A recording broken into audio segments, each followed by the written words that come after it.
प्यारे बच्चों, नमस्कार। मैं अंकित दुबे आपका स्वागत करता हूँ अपने YouTube channel smart study by Ankit पर।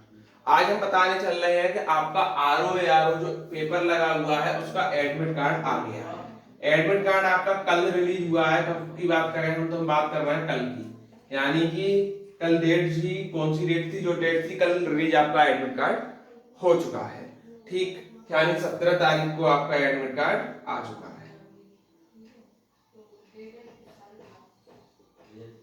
17 तारीख को आपका एडमिट कार्ड आ चुका है। पेपर आपका 27 तारीख को है, ये आप लोग जानते हैं। ठीक, और इसमें बात बताएं तो आपके 75 जनपदों में सभी में सेंटर गया है। 75 जनपद में सेंटर गया है, ये भी आप लोग याद रखें। एक भी जनपद ऐसा नहीं है जिसमें आपका आरओ के एग्जाम का सेंटर नहीं गया है। अब हमारे पास दिन बचते हैं केवल 8, क्योंकि 9वें दिन आपका एग्जाम है, तो हम कितने दिन काउंट करेंगे? दिन काउंट करेंगे 8।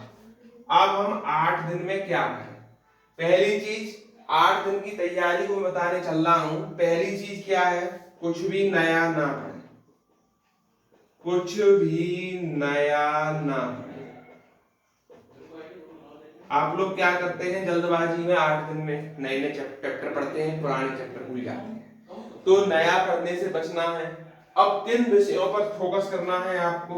एक तो अपनी हिंदी पर तो पूरा फोकस लगा देना है। एक दिन में, 2 दिन में एक चैप्टर निकालेंगे, या एक दिन में एक चैप्टर पूरा करें। अगर रिवाइज करना है तो 6 दिन में आप पूरी हिंदी के चैप्टर रिवाइज करते हैं, 7 दिन में। ठीक, यानी कि एक दिन रोज के हिसाब से, 1 डे 1 टॉपिक। इस हिसाब से आपको हिंदी तैयार करनी है। 1 डे 1 टॉपिक। ठीक, 6 टॉपिक 7 टॉपिक है, उतने ही दिन बचे हैं, 8 दिन बचे हैं। ठीक, अब बात करते हैं जीएस के पोस्टमार्टम के लिए। जीएस में हम क्या करें? जीएस में तो भाई बहुत पोर्शन है, पोर्शन खत्म होने का नाम ही नहीं लेता है। आपको लेना है हिस्ट्री, और हिस्ट्री में क्या? केवल मॉडर्न हिस्ट्री पढ़नी है, मॉडर्न। और उसमें भी पढ़ना है आपको मॉडर्न में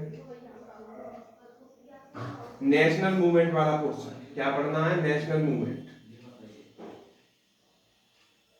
नेशनल मूवमेंट। और अगर आपने पुराना रिवीजन किया हुआ है, पुराना पढ़े हुए हो, तो आपको एक दिन में 2 टॉपिक लेके चलने हैं। एक दिन में 2 टॉपिक खत्म करने हैं, तब आपका जाके 8 दिन में 16 टॉपिक है मॉडर्न के नेशनल मूवमेंट में, वो खत्म हो जाएंगे। ठीक, लास्ट स्टैंडर्ड की है ज्योग्राफी में आपको फोकस करना है। अगर आपने वर्ल्ड ज्योग्राफी पढ़ रखी है तो वर्ल्ड ज्योग्राफी चैप्टर पढ़े हैं वो पढ़ लेना। वैसे मेरे हिसाब से अब पढ़नी है आपको इंडियन ज्योग्राफी। इंडियन ज्योग्राफी की बात करें तो लगभग 9 से 10 क्वेश्चन बनते हैं। 9 से 10 क्वेश्चन आपके इंडियन ज्योग्राफी से बनते हैं, और कुछ खास नहीं पढ़ना है। नदी को एक दिन में निपटा देना है, एक दिन में झीलें और दर्रे निपटा देने हैं, और एक दिन में झरने निपटा देने हैं। ठीक, 3 दिन का टाइम। अगले दिन आपको क्या करना है? अगले दिन आपको जल, वो क्या कहते हैं, मिट्टी निपटाना है, मिट्टी टॉपिक। उसके अगले दिन खनिज निपटा देना है। एक दिन में एक टॉपिक का रिवीजन, जो टॉपिक बताया जा रहा है उन्हीं टॉपिक का रिवीजन करते रहिए। और अगले दिन में आपको पक्षी अभ्यारण्य यानी अभ्यारण्य वाला क्षेत्र कवर करना है। अभ्यारण्य, जो भी अभ्यारण्य, यहाँ से क्वेश्चन बनता है। ठीक, और जनजाति वाला चैप्टर अगले दिन, यानी 7 दिन में 7 चैप्टर। ये मैंने टाइम टेबल आपको बता दिया। भूगोल में इतना फोकस कर देना है। बात करें पॉलिटी के चैप्टर की, तो पॉलिटी भी देख लेते हैं हम। पॉलिटी की बात करें तो पॉलिटी में आपको क्या करना है आखिरी के दिनों में? तो देखिए, सर्वोच्च न्यायालय और उच्च न्यायालय, ये आपको एक दिन में निपटा देना है।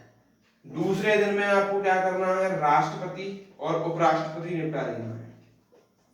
राष्ट्रपति उपराष्ट्रपति, ये आपको करना है। अगले दिन में क्या करना है आपको? जैसे कि विधानसभा विधान परिषद यानी राज्य विधानमंडल निपटा देना है पूरा। ये 3 दिन का टाइम टेबल। अगले दिन में आपको क्या करना है? मौलिक अधिकार, मौलिक कर्तव्य, नीति निर्देशक तत्व एक ही दिन में लेके निपटा देना है। ठीक, ये हो गया 4 दिन का टाइम टेबल। अब बचे दिन हमारे पास 3 में क्या करें? संवैधानिक निकाय निपटानी है, जो बता रहे हैं वही करते जाना। संवैधानिक निकाय, ठीक, और गैर संवैधानिक निकाय, इतना ही कर लो, पॉलिटी का काउंट हो जाएगा। साइंस की बात कर लेते हैं। साइंस के पोर्शन में आपको क्या करना है, रुके रहिए 1 मिनट।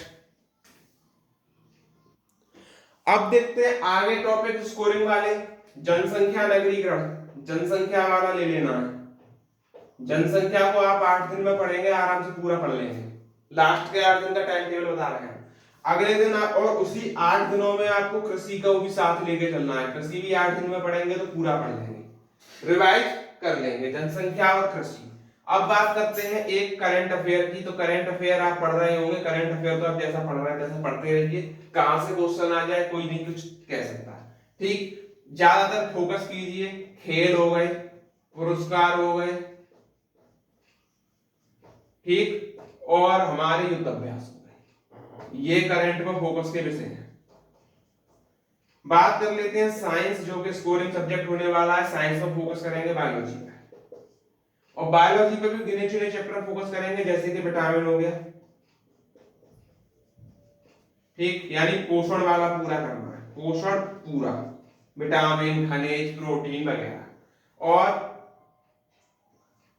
जो हमारे उत्सर्जन तंत्र, कंकाल तंत्र, अंतःस्रावी ग्रंथि, बाह्य कंकाल, ये सारे टॉपिक आपको क्लियर करने हैं, ये चीज। और एक जंतु जगत वाला कर लेना है। 3 दिन में 3 टॉपिक कर लेंगे। बात करें फिजिक्स की तो लाइट ले लेनी है, लाइट करना, साउंड करना, और मात्रक कर देना। क्या करना, मात्रक। तो इतनी स्ट्रेंथ हमें साइंस में रखनी है। अब बात केमिस्ट्री की भी कर लेते हैं। केमिस्ट्री के लिए 2 दिन निकाल लो। केमिस्ट्री में आपको क्या करना है, केमिस्ट्री में कुछ नहीं करना है, आपको धातु और अधातु वाले चैप्टर अच्छे से पढ़ लेने, धातु और अम्ल। 2 दिन में 2 चैप्टर, यहां से आपका 1-2 क्वेश्चन मिल जाएगा आपका केमिस्ट्री में, ठीक। तो ये जानकारी थी कि लास्ट के 8 दिन की स्ट्रेंथ कैसे करें। तो वीडियो अच्छी लगी हो तो और लोगों तक पहुंचाएं, शेयर करें, सब्सक्राइब करें। धन्यवाद।